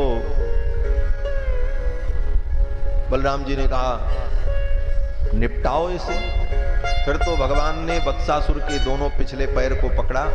गृहीत्वा परपादाभ्याम सहलांगूलमच्युतः भ्रामयित्वा कपित्थाग्रे प्राहिणोद्गत जीवितम। उठा करके घुमा करके एक कपित्थ वृक्ष पर पटक दिया, उसकी मृत्यु हो गई। इस प्रकार बत्सासुर का भगवान ने उद्धार किया। इसके बाद कथा आती है कि पूतना का भाई बकासुर आया, बगुले का रूप धारण कर अपनी चोंच से भगवान को पकड़ने चला। उसको भी भगवान ने मार दिया। उसकी चोंच के दोनों हिस्से को पकड़ करके बीच से ही चीर करके फेंक दिया। एक दिन भगवान इसी प्रकार बछड़ों को चरा रहे थे। कंस का भेजा हुआ अघासुर नाम का दैत्य आया, विशाल अजगर सर्प का रूप धारण कर मुंह खोल करके बैठ गया। सखाओं ने समझा ये कोई गुफा होगी, कंदरा होगी, क्योंकि बड़ा विशाल काय था, ऊपर का हिस्सा दिख ही नहीं रहा था। और पूंछ उसकी कहां तक थी, कई किलोमीटर लंबी, कुछ पता नहीं। सखा लोग गुफा समझ करके, कंदरा समझ करके उसके मुख में चले गए। वो प्रतीक्षा कर रहा था कि कृष्ण भी आवे तो मैं अपना मुख बंद करूं। भगवान सब कुछ जान गए और भगवान पहुंचे उसके मुख में। वो अपने मुख को बंद करने लगा। फिर तो भगवान ने उसके ऊपर के तलुए में हाथ लगाया और सिर को फाड़ करके भगवान बाहर निकल आए। मूर्धन विनिस्पाट विनिर्गतो वही, उसके मूर्धा को, मस्तक को फाड़ करके भगवान बाहर आ गए। अघासुर की मृत्यु हो गई। सुखदेव जी कहते हैं राजन, अघासुर तो मर गया, लेकिन उसका शरीर 1 वर्ष तक वहीं वृंदावन में पड़ा रहा, जंगल में। बच्चे जब गाय चराने जाएं तो गाय को बछड़े चराने जाएं तो बछड़ों को छोड़ दें, बछड़े तो चरें। और सब सखा क्या करते, बोले उस मरे हुए अघासुर के शरीर में घुस जाते और उसी में जाकर के लुका छिपी का खेल खेलते थे। सुखदेव जी कहते हैं कि राजन आजगरम चर्म शुष्कम वृंदावनेद्भुतम ब्रजौकसाम बहुतिथम बभूव क्रीडगहुवरम। बच्चों की क्रीड़ा का वो विषय बना रहा, बच्चे उसी में लुका छिपी का खेल खेलते थे। इस प्रकार भगवान की बड़ी विलक्षण लीला ब्रज में होती है। इसके बाद कथा आती है कि ब्रह्मा जी महाराज भगवान की लीला देखने के लिए आए और भगवान के सखाओं को, बछड़ों को चुरा करके गुफा में बंद कर दिया। भगवान जान गए कि ब्रह्मा जी ने ऐसा किया है। कहते हैं द्रष्टुम मंजुमहित्वमन्यदपि तद्वत्। भगवान की मंजू लीला को, मधुर लीला को देखने के लिए ब्रह्मा जी ने ऐसा किया। भगवान के सखाओं को उठा करके गुफा में बंद कर दिया, योग निद्रा में सुलाकर। फिर तो भगवान ने सोचा कि अब ब्रह्मा जी को एक नई लीला दिखा ही दे। भगवान ने संकल्प किया और जितने सखा थे, जितने बछड़े थे, उतने रूप में भगवान ही हो गए। यावत वत्सप वत्स काल्पक बपुर यावत करांघ्रादिकम यावत यष्टि विषाण वेणु दलशिक यावत विभूषांबरम यावत छील गुणाभिधाकृत वयो यावत विहारादिकम तत्सर्वम सर्वम विष्णुमयम गिरोंगवदज सर्वस्वरूपो बभौ। भगवान सर्वरूप हो। जितने बछड़े भगवान और जितने सखा वो भी भगवान ही बन गए। हंसुक मनसुख श्रीदामा सब भगवान। उन सखाओं के कपड़े भी भगवान, उनकी लाठी भी भगवान, उनके गले की माला भी भगवान। सर्वरूप भगवान हो गए और 1 वर्ष तक भगवान इसी रूप में रहे वृंदावन में। ये भगवान की सर्वरूप लीला है। किसी को यह रहस्य पता नहीं चला। मनसुख की मां यही समझती कि ये तो मेरा बेटा है, लेकिन भगवान ही मनसुख बने थे। लेकिन पहले से ज्यादा आनंद आने लगा उसकी मां को। रोज तो मनसुख आवे तो उसको 2 थप्पड़ मारती थी उसकी मां, बदमाश। वो बड़ा बदमाश रहा, रोज चपत खाना पड़ता था। लेकिन जब भगवान ही मनसुख बने तो आज तो सब लीला ही बदल गई महाराज। मनसुख जब आया तो मैया ने देखा, उसकी मां ने दौड़ करके हृदय से लगा लिया, बार बार चूमती, देखती। उसे लगता कि जैसे मैंने अपने बेटे को आज पहली बार देखा। क्यों? बोले सबको वो परमानंद की अनुभूति होने लगी। यहां तक कि बछड़े भी भगवान ही बने। वो बछड़े जब आए तो गौओं के पयोधर में जब बछड़ों ने मुख लगाया तो गौओं को भी ब्रह्मानंद की अनुभूति होने लगी।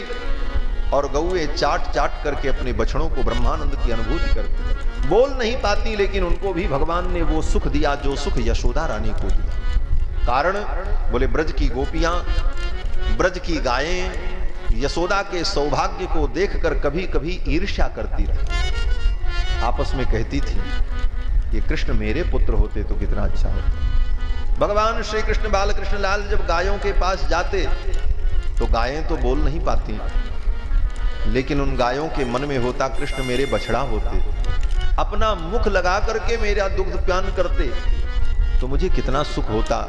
तो भगवान ने कहा, री गैया मैया तू चिंता मत कर, मैं बछड़ा बन करके आ रहा हूं। इस लीला के माध्यम से भगवान बछड़ा बन गए।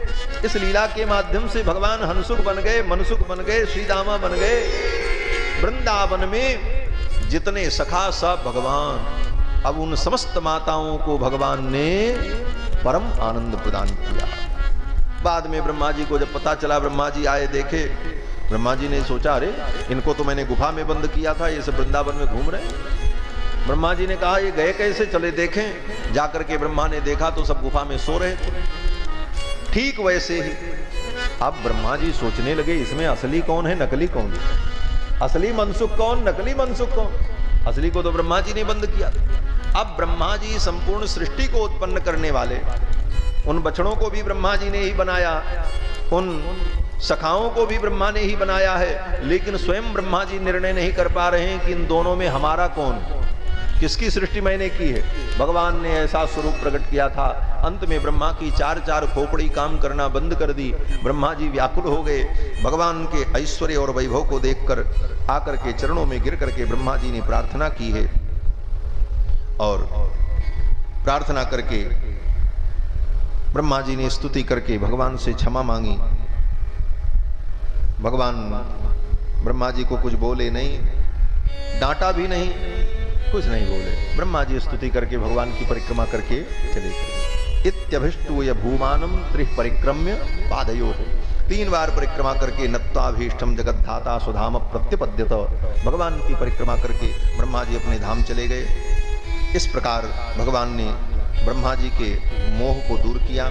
इसके बाद कथा आती है कि भगवान ने जमुना में रहने वाले काली नाग को जमुना से भगा करके जमुना जी के जल को शुद्ध किया। एक दिन भगवान जमुना के तट पर पहुंचे। विलोक्य दूषिताम कृष्णाम कृष्ण कृष्णाहिना विभु, जमुना के जल को काली नाग के विष से दूषित देखकर जमुना को शुद्ध करने के लिए भगवान ने उपाय किया। नदियां शुद्ध रहेंगी तो प्रकृति शुद्ध रहेगी, नदियों का जल पवित्र रहेगा तो मनुष्य का जीवन संरक्षित और सुरक्षित होगा। आज नदियों के शुद्धि की बात सरकारें करती हैं, लेकिन ये योजना सबसे पहले ठाकुर जी ने शुरू की वृंदावन से। जमुना को शुद्ध करने के लिए भगवान ने विचार किया, विलोक्य दूषिताम कृष्णाम कृष्ण कृष्णाहिना विभु तस्या विशुद्धि मन्यच्छन सर्पम तमुदवासे, जमुना के अंदर रहने वाले उस काली नाग को भगाने की भगवान ने योजना बनाई और अपने सखाओं को लेकर के जमुना के तट पर क्रीड़ा करने के लिए भगवान आ गए।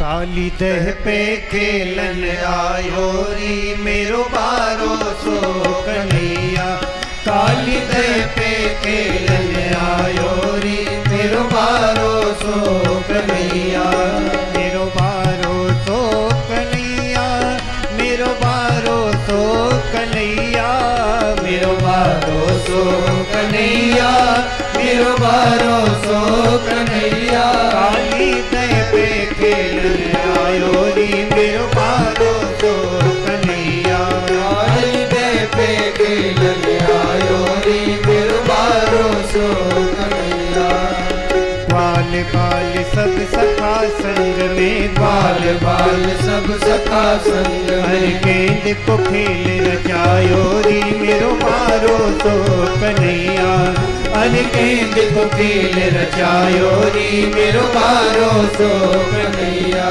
काली दह पे खेलन आयो री मेरो बारो सो कन्हैया, काली दह पे खेलन आयो री मेरो बारो सो कन्हैया, काहे की पट गेंद बनाई, काहे की पट गेंद बनाई, काहे की पट गेंद बनाई, काहे की पट गेंद बनाई, काहे को बल्ला लायो री मेरो बारो सो कन्हैया, काहे को बल्ला लायो री मेरो बारो सो कन्हैया, काली दह पे खेलन आयो री मेरो बारो सो कन्हैया, काली दह पे खेलन आयो री मेरो बारो सो कन्हैया, भारी टोल गेंद गई दह में, भारी टोल गेंद गई दह में, भारी टोल गेंद गई दह में, भारी टोल गेंद गई दह में, गेंद के संग हिलायो री मेरो बारो सो कन्हैया, गेंद के संग हिलायो री मेरो बारो सो कन्हैया, काली दह पे खेलन आयो री रे मेरो बारो सो कन्हैया, काली दह पे खेलन आयो री मेरो बारो सो कन्हैया, नागिन जब ऐसे उठ बोली, नागिन जब ऐसे उठ बोली, अरे क्यों तू दह में आयो री मेरो बारो सो कन्हैया, अरे क्यों तू दह में आयो री मेरो बारो सो कन्हैया, काली दह पे खेलन आयो री मेरो बारो सो कन्हैया, काली दह पे खेलन आयो री मेरो बारो सो कन्हैया, लाला तू बैल भूल गयो, लाला तू बैल भूल गयो, लाला तू बैल भूल गयो, लाला तू बैल भूल गयो, लाला तू बैल भूल गयो, लाला काउन बहकायो रे मेरो बारो सो कन्हैया। अरे के काउन बहकायो रे मेरो बारो सो कन्हैया। काली कह पे खेलन आयो रे मेरो बारो सो कन्हैया। काली कह पे खेलन आयो रे मेरो बारो सो कन्हैया। नागिन नाग जगाए दे जल्दी, नागिन नाग जगाए दे जल्दी। अरे माही की खातिर आयो री मेरो बारो सो कन्हैया।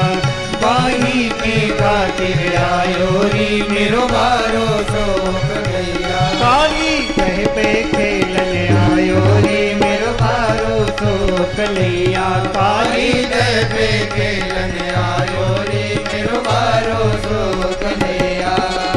भयो युद्ध दोनों में भारी, भयो युद्ध दोनों में भारी। भयो युद्ध दोनों में भारी, भयो युद्ध दोनों में भारी। भयो युद्ध दोनों में भारी, भयो युद्ध दोनों में भारी। अंत में नाग हरायो री मेरो बारो सो कन्हैया। में नाग हरायो रे मेरो बारो सो कन्हैया। काली तय पे खेलन आयो रे मेरो बारो सो कन्हैया। काली तय पे खेलन आयो रे मेरो बारो सो कन्हैया। रमण दीप को नाग भेज दियो, रमण दीप को नाग भेज दियो। रमण दीप को नाग भेज दियो, रमण दीप को नाग भेज दियो। रमण दीप को नाग भेज दियो, रमण दीप को नाग भेज दियो। मन पे चिन्ह लगायो रे मेरो बारो सो कन्हैया। हर मन पे चिन्ह लगायो रे मेरो बारो सो कन्हैया। काली तय पे खेलन आयो रे मेरो बारो सो कन्हैया। काली तय पे खेलन आयो रे मेरो बारो सो कन्हैया। मेरो बारो सो कन्हैया, मेरो बारो सो कन्हैया। मेरो बारो सो कन्हैया, मेरो बारो सो कन्हैया। काली तय पे खेलन आयो रे मेरो बारो सो कन्हैया। काली तय पे खेलन आयो रे मेरो बारो सो कन्हैया। काली तय पे खेलन आयो रे मेरो बारो सो कन्हैया। काली तय पे खेलन आयो रे मेरो बारो सो कन्हैया। श्री बालकृष्ण लाल की जय जय श्री राधे श्याम। भगवान जमुना के तट पर जाते हैं। एक कदम्ब वृक्ष पर भगवान चढ़ गए और उसी कदम्ब वृक्ष की डाली से भगवान ने जमुना जल में छलांग लगा दी। सीधे भगवान उस गर्त में पहुंचे जहां पर काली नाग था। नाग पत्नियां जग रही थी, नाग सो रहा था। नाग पत्नियों ने कहा, रे बालक तू चला जा, मेरे पति की निद्रा भंग हो गई तो तू जीवित नहीं बचेगा। भगवान ने कहा, मैं इसको जगाने ही आया हूं, क्योंकि संसार में आकर के जो सोता है ना, फिर भगवान उसको जगाते हैं। और भगवान जगाते हैं तो फिर अच्छे से जगाते हैं। इसीलिए संतों ने कहा, जग जागने की जगह है। इस जग में आए हो तो जाग जाओ, माया की नींद में मत सो। मोह निशा सब सोवनिहारा, देखें सपन अनेक तारा। तो इस संसार में आकर के जग जाओ।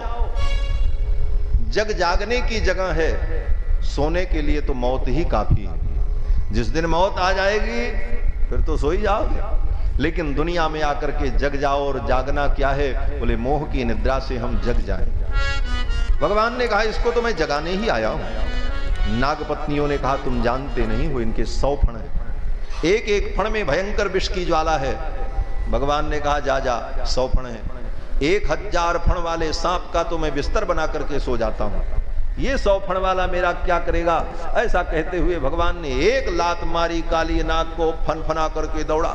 और ज्यों ही वो दौड़ा, भगवान उछल करके उसके फण पर चढ़ गए। जिस फण को उठावे भगवान उस फण पर कूद जाए। इस फूर्ति को देखकर देवता लोग वाद्य बजाने लगे, देवराज इंद्र मृदंग बजाने लगे।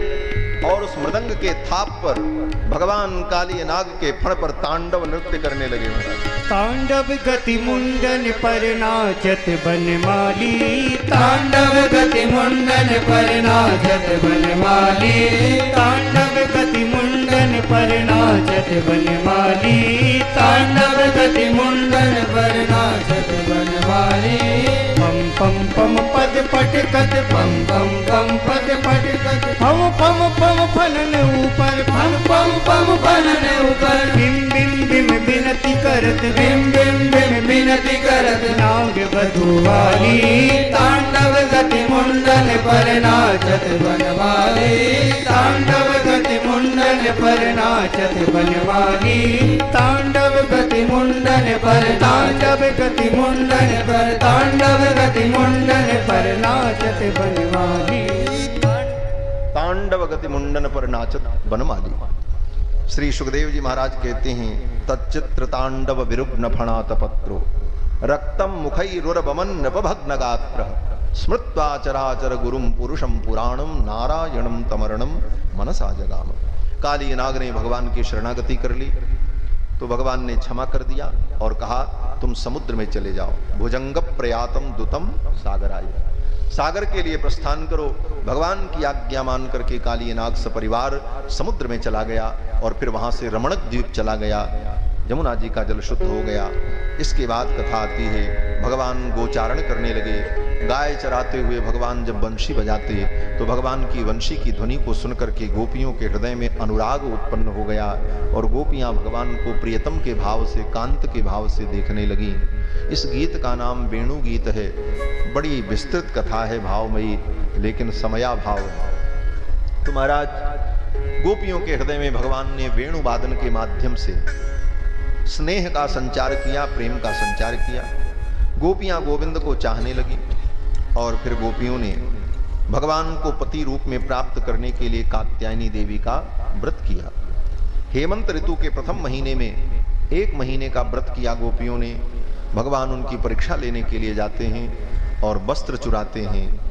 गोपांगना नाम च दुकूल चौरम, और वस्त्र चोरी के माध्यम से भगवान गोपियों को उपदेश करते हैं। यहाँ पर आध्यात्मिक उपदेश भी है और व्यावहारिक उपदेश भी है। व्यावहारिक उपदेश ये है कि सार्वजनिक स्थल पर निर्वस्त्र होकर स्नान करना ये धर्म नहीं, ये वरुण देवता का अपराध और अपचार है। और पारमार्थिक विषय ये है कि भगवान गोपियों के वस्त्र को चुराकर उनकी देहाशक्ति को चुराते हैं और देहाशक्ति से गोपियां मुक्त होकर आत्म रूप अपने को अनुभव करें, तभी इन गोपियों के साथ रास लीला में काम विजय लीला संपन्न होगी और रास लीला के माध्यम से भगवान रस का संवर्धन करेंगे। इसलिए गोपियों को देहाशक्ति से मुक्त करने के लिए भगवान ने वस्त्रों की चोरी की। फिर तो गोपियां प्रसन्न होकर जल से निकल करके भगवान के चरणों में आकर के प्रणाम करती हैं। उनकी देहाशक्ति दूर हो गई। पहले तो गोपियों ने कहा देहि वासांसी, मेरे वस्त्रों को दे दो। नो चेत राज्ञे ब्रुवा महे, अगर नहीं दोगे तो मैं कंस से शिकायत कर दूंगी, और आप तो धर्मात्मा हो। बड़ी बड़ी बातें की। तो भगवान ने कहा कि यदि तुम मेरी दासी हो तो मयोक्तम वा करिष्यत, मेरे वचन का पालन करो। आओ और आकर के अपने वस्त्रों को ले लो। सुचिस्मत, अपने अपने वस्त्र को आकर के ले लो। तो भगवान के वचन को सुनकर के गोपियां सोचने लगी, इनसे तो कुछ छिपा नहीं है, ये तो सर्वज्ञ हैं और सर्वदर्शी हैं, इनसे लज्जा करना तो मूढ़ता ही होगी। और फिर गोपियों ने कोई लज्जा नहीं की। उनका आत्मभाव स्मरण हो गया और भगवान को परमात्मा के रूप में अनुभव करते हुए देहाशक्ति से ऊपर उठकर सहज भाव से जल से निकल करके आईं और भगवान के चरणों में प्रणाम निवेदन किया और भगवान ने उनके वस्त्र दे दिए। महाराज गोपियां जब जाने लगी तो भगवान ने कहा, आने वाली शरद पूर्णिमा की रात्रि में जमुना के तट पर वंशी बट पर मैं लीला करूंगा, तुम सब आ जाना। इसके बाद कथा आती है कि भगवान ने गोवर्धन पर्वत की पूजा कराई, इंद्र की पूजा बंद करा दी। ब्रजवासी सब इंद्र की पूजा करने के लिए तैयारी कर रहे थे, सबके घर में व्यंजन बन रहे थे। भगवान ने पूछा कि ये क्यों हो रहा है। नंद बाबा ने और बड़े लोगों ने कहा कि इंद्र की पूजा होगी। भगवान ने सोचा इसी अवसर पर इंद्र का अभिमान दूर करना चाहिए। इंद्र के अभिमान को निर्गलित करने के लिए भगवान ने ऐसी लीला की और नंद बाबा को समझा दिया कि इंद्र की पूजा से कोई लाभ नहीं है। कर्मणा जायते जंतु कर्मणैव विलीयते, सुखम दुखम भयम क्षेमम कर्मणैवाभिपद्यते। अस्ति चेद ईश्वरः कश्चित् फल रूपन्य कर्मणाम कर्तारम भजते सोपी। वह भी कर्ता को ही फल देता है, इसलिए कर्म करना चाहिए और हम लोग कर्म करेंगे। इंद्र की पूजा न करके गोवर्धन की पूजा करेंगे। भगवान की तर्क संगत बात को नंद बाबा और ब्रजवासी मान गए, क्योंकि इनके दिव्य चमत्कार को ब्रजवासी देख चुके।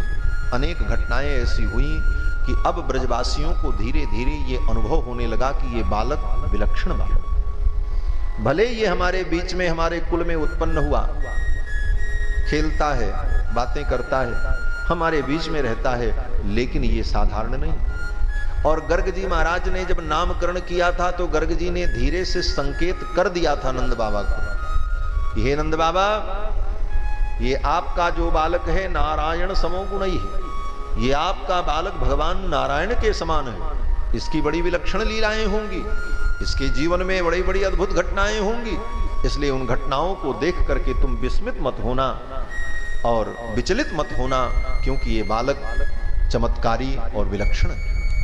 फिर तो धीरे धीरे जब सब अनुभव कर लिए तो भगवान की बात सबने मान लिया। कृष्ण जो कहते हैं यही करना चाहिए, और फिर कृष्ण की बात मानकर सबने इंद्र की पूजा को छोड़ दिया और गोवर्धन पूजा की तैयारी हुई। अब गोवर्धन पूजा की जब तैयारी हुई तो अनेक प्रकार के व्यंजन ब्रजवासियों ने बनाए और पूजन सामग्री लेकर छकड़ों पर बैलगाड़ियों पर रखकर गोवर्धन की यात्रा करते हैं। आइए भाव से हम लोग भी गोवर्धन की यात्रा कर लें और गोवर्धन महाराज की पूजा करें। मैं तो गोवर्धन को जाऊं मेरो वीर नाय माने मेरो मनवा। मैं तो गोवर्धन को जाऊं मेरो वीर नाय माने मेरो मनवा। सखी नाय माने मेरो मनवा, सखी नाय माने मेरो कनवा। नाय माने मेरो मनवा, सखी नाय माने मेरो मनवा। मैं तो गोवर्धन को जाऊं मेरो वीर नाय माने मेरो मनवा। मैं तो गोवर्धन को जाऊं मेरो वीर नाय माने मेरो मनवा। सात कोस की दय परिक्रमा, सात कोस की दय परिक्रमा, सात कोस की दय परिक्रमा, सात कोस की दय परिक्रमा। मानसी गंगा नहाऊं मेरो वीर नाय माने मेरो मनवा।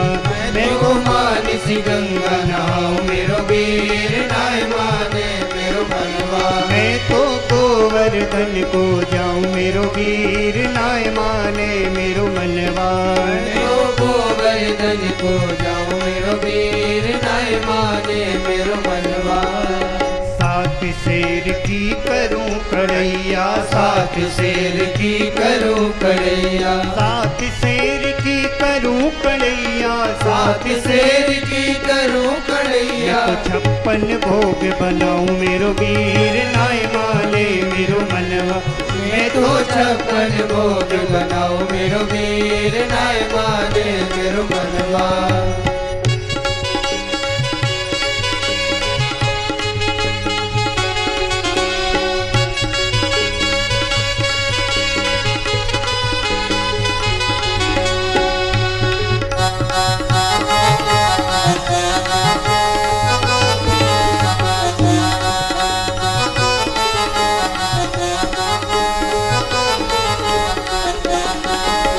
सुंदर सुंदर भोग बनाऊं, सुंदर सुंदर भोग बनाऊं, सुंदर सुंदर भोग बनाऊं। मैं सुंदर सुंदर भोग बनाऊं। मैं तो कोस कोस पे खाऊं मेरो वीर नाय माने मेरो मनवा। मैं तो कोस पे खाऊं मेरो वीर नाय माने मेरो मनवा। मैं तो गोवर्धन को जाऊं मेरो वीर नाय माने मेरो मन। मैं तो गोवर्धन को जाऊं मेरो वीर नाय माने मेरो मनवा।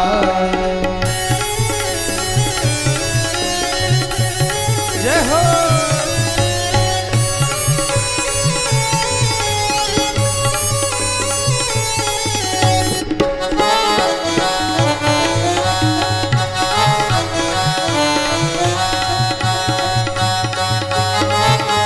हरि को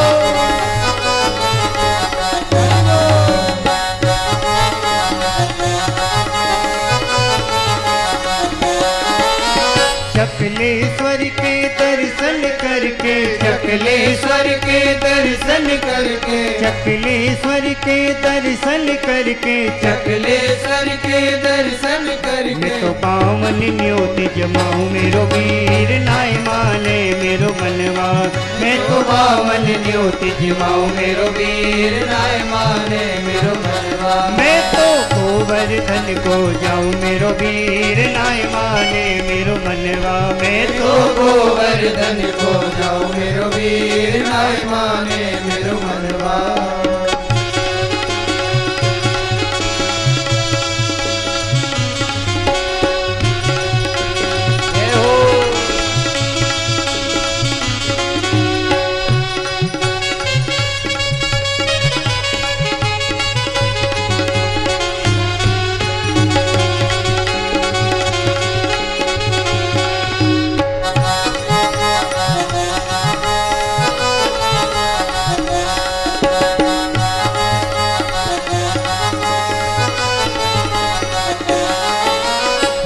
गोवर्धन देव हमारो, गिरि गोवर्धन देव हमारो, गिरि गोवर्धन देव हमारो, गिरि गोवर्धन देव हमारो। मैं तो ताई को ध्यान लगाऊं मेरो वीर नाय माने मेरो मनवा।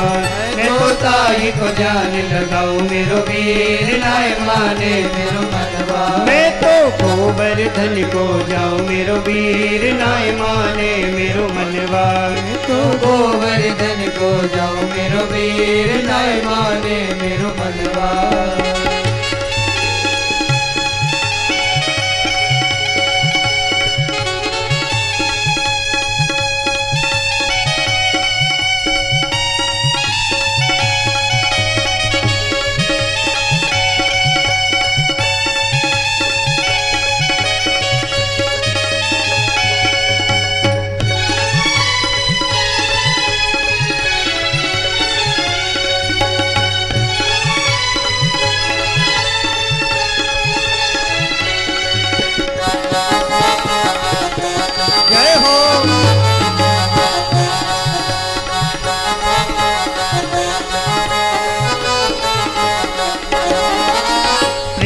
सहित गिरिराज पुजाऊं, प्रेम सहित गिरिराज पुजाऊं, प्रेम सहित गिरिराज पुजाऊं, प्रेम सहित गिरिराज पुजाऊं। मैं तो मन वांछित फल पाऊं मेरो वीर नाय माने मेरो मनवा। मैं तो मन वांछित फल पाऊं मेरो वीर नाय माने मेरो मनवा। मैं तो गोवर्धन को जाऊं मेरो वीर नाय माने मेरो मनवा। गोवर्धन को जाऊं मेरो वीर नाय माने मेरो मनवा। चंद्र सखी भजवाल कृष्ण छवि, चंद्र सखी भजवाल कृष्ण छवि, चंद्र सखी भजवाल कृष्ण छवि, चंद्र सखी भजवाल कृष्ण मैं तो छवि। हरि चरणन चितलाऊं मेरो वीर नाय माने मेरो मनवा। मैं तो हरि चरणन चितलाऊं मेरो वीर नाय माने मेरो मनवा। मैं तो गोवर्धन को जाऊं मेरो वीर नाय माने मेरो मनवा। तो गोवर्धन को जाऊं मेरो वीर नाय माने मेरो मनवा। हरि सखी नाय माने मेरो मनवा, हरि सखी नाय माने मेरो मनवा। होरी सखी नाय माने मेरो कनवा। हरि सखी नाय माने मेरो मनवा। बोलो श्री बालकृष्ण लाल की जय। सभी ब्रजवासियों ने गोवर्धन की यात्रा की और गोवर्धन में जाकर गिरिराज महाराज का विधि पूर्वक पूजन किया, 56 प्रकार के व्यंजन भोग लगाए और गिरिराज महाराज का स्तवन किया और गिरिराज की परिक्रमा की, संकीर्तन किया, गिरिराज महाराज की आरती उतारी और ब्रजवासी गिरिराज पूजन करके परमानंदित हुए। ब्रज के गिरिराज महाराज भगवान विष्णु के ही स्वरूप हैं। स्वयं भगवान एक रूप में पूजा करते हैं और एक रूप में स्वयं पूजा ग्रहण करते हैं। इस प्रकार ब्रजवासियों ने भगवान कृष्ण के नेतृत्व में गिरिराज महाराज की पूजा की, परमानंद हुआ। आगे कथा आती है कि गिरिराज का पूजन जब संपन्न हुआ तो इंद्र को क्रोध आ गया, इंद्र को अपना अपमान महसूस हुआ और इंद्र ने उसका बदला लेने के लिए मेघों को भेज करके वर्षा की। भगवान ने गोवर्धन पर्वत उठाया। ये सब प्रसंग हम लोग कल के चरित्र में श्रवण करेंगे। आज तो गोवर्धन महाराज की पूजा संपन्न हुई।